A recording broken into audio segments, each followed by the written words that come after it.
10 párrafos o frases más confusas del proyecto de ley de reforma a la ley 80, proyecto de ley 554 del 2025. En este video les queremos compartir un ejercicio que hicimos en DITOCOR respecto a las 10 frases más confusas en el proyecto de reforma a la ley 80. Y esto con la finalidad de que todos nos cuestionemos, pensemos, nos preguntemos y que haya personas de acuerdo o en desacuerdo con lo que planteamos. Muchas gracias por los comentarios de los dos videos anteriores sobre el proyecto de ley de reforma a la ley 80. Han sido muy valiosos porque nos invitan a seguir pensando y a seguir compartiendo este tipo de información, este tipo de videos en el cual lo que buscamos es que cada uno se forme su criterio y tome la decisión que corresponda. La idea es que ustedes tengan la información y a partir de ella hagan un análisis, ya sea criticando, ya sea favorable o proponiendo una nueva situación. Y de igual manera para que entiendan cuál es el trabajo de los legisladores a la hora de proponer modificaciones en leyes, y en este caso una ley que es de vital importancia, que es la ley de contratación estatal en Colombia. Entonces, empecemos. ¿Cuál es la estructura del estudio que hicimos nosotros? Analizamos las 10 frases más confusas, les vamos a decir en qué artículo del proyecto se encuentran y a cuál es el artículo al que corresponde a la ley 80. Vamos a hacer una breve descripción del tema, vamos a explicar por qué consideramos que es confusa y cuáles son las posibles interpretaciones. En el tema de las posibles interpretaciones es importante que tengan presente que las interpretaciones las puede hacer el contratante, el contratista, el ente de control y en última instancia el juez del contrato. En este caso, en las compras públicas, en los contratos estatales, el juez del contrato es el juez, la jurisdicción de lo contencioso administrativo. Vamos a empezar con la primera frase que consideramos de las más confusas dentro del proyecto de reforma de la ley 80 y se encuentra en el artículo 4 de los derechos y deberes de las autoridades estatales. Y la frase es: los sobrecostos en la contratación estatal se deben indexar sumando los intereses corrientes bancarios. Repito, los sobrecostos en la contratación estatal se deben indexar sumando los intereses corrientes bancarios. ¿Por qué es confusa? Porque no especifica qué intereses aplicar ni cómo calcular la base de indexación. Esto podría usarse para justificar aumentos irregulares en contratos. Y esto da posibles interpretaciones. ¿Por qué? Porque podría ser la justificación técnica de autorizar sobrecostos con cifras no objetivas o arbitrarias y genera una confusión tanto en la interventoría y en los jueces sobre la legalidad de estos ajustes. Entonces, esta sería una primera frase que los invitamos a que ustedes analicen, revisen y consideren si efectivamente es clara o no, y es el tema de la indexación en los sobrecostos de los contratos. La segunda frase se encuentra en el artículo 8 de las inhabilidades e incompatibilidades para contratar, y la frase es la siguiente: esta inhabilidad comprenderá también a las personas jurídicas existentes o que llegaren a existir distintos de las anónimas abiertas. Y aquí se refiere a los aportes en las campañas electorales. ¿Por qué es confusa? La redacción es ambigua porque las sociedades quedan inhabilitadas por vínculos con donantes políticos, salvo las anónimas abiertas. Entonces ahí ustedes al analizar van a definir si efectivamente es confusa o no. Nosotros consideramos que es confusa porque no sabemos si solo se refiere a las anónimas abiertas. ¿Cuáles son las interpretaciones posibles? Pues que va a generar una inseguridad jurídica para las empresas legalmente constituidas al momento de considerar la posibilidad de hacer aportes en campañas políticas.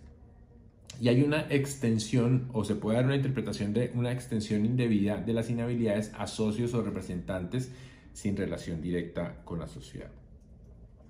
La tercera frase se encuentra en el artículo 14 de los medios para cumplir el objeto contractual y la frase es la siguiente: se prescindirá de la utilización de las cláusulas o estipulaciones excepcionales. Lo voy a repetir, la frase es: se prescindirá de la utilización de las cláusulas o estipulaciones excepcionales, lo que se ha conocido antes, se conocía como cláusulas exorbitantes, que ahora se conoce como cláusulas excepcionales. ¿Y por qué es confusa? Pues porque no queda claro si es una prohibición o si es una opción o una obligación en ciertos contratos. Porque si se omite precisar cuándo exactamente no se aplican estas cláusulas. Entonces ya hemos visto, y la jurisprudencia lo ha analizado, que es importante definir si es una prohibición, si es una opción o simplemente es una obligación incluir este tipo de cláusulas excepcionales o en contratos de esta naturaleza. Y las posibles interpretaciones es que pueden generar una posible nulidad por ausencia de las cláusulas obligatorias, en el caso de que llegara a ser obligatoria una cláusula excepcional, y también puede generar una confusión sobre qué contratos requieren, qué contratos están exceptuados del derecho común.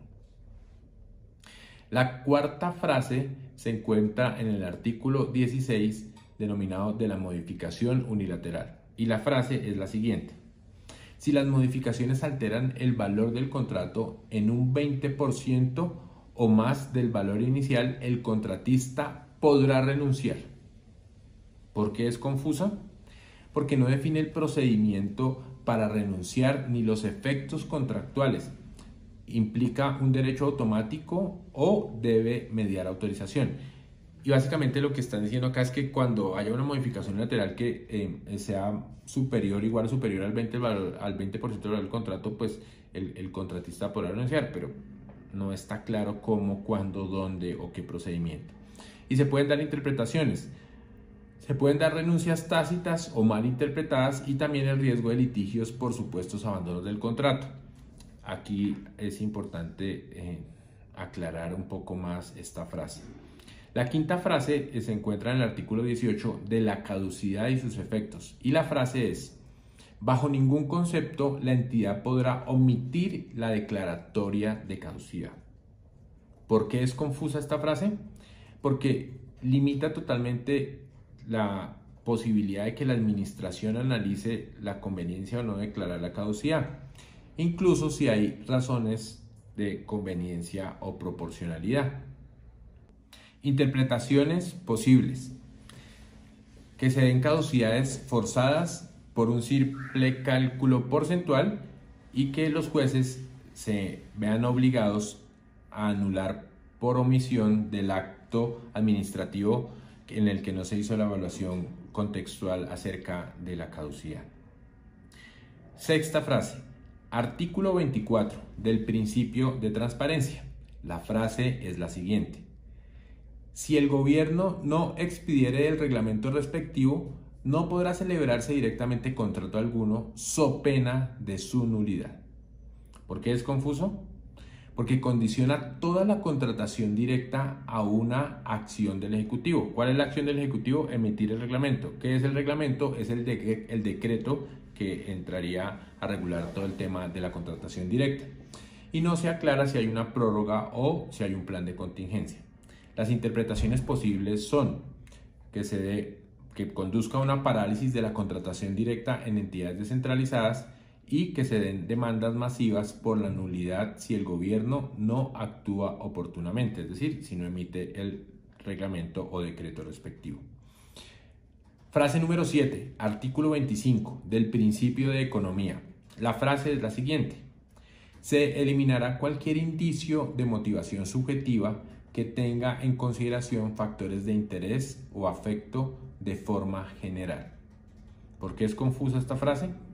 Porque es una frase vaga y subjetiva. ¿Cómo se prueba que hubo afecto?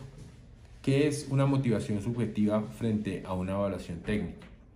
Y las interpretaciones posibles de esta frase pueden ser que se presenten impugnaciones, para que se presenten impugnaciones de adjudicaciones sin pruebas sólidas y que se dé una censura injustificada a decisiones técnicas debidamente motivadas.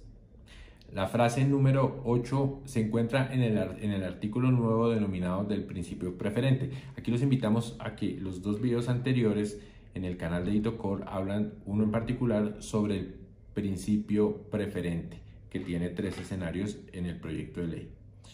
La frase es la siguiente: se realizará por parte de los particulares entendidos como alianzas público-populares o alianzas público-privadas. ¿Por qué es confusa la frase? La figura de alianza público-popular no está definida claramente ni tiene base jurídica previa. Y las interpretaciones posibles que se pueden dar es que se dé una apertura a contradicciones sin estructura legal sólida, es decir, que se contrate con cualquier persona o con cualquier grupo de personas sin que reúnan los requisitos que establece la ley y que se den riesgos de informalidad o abuso por parte de entidades no reguladas.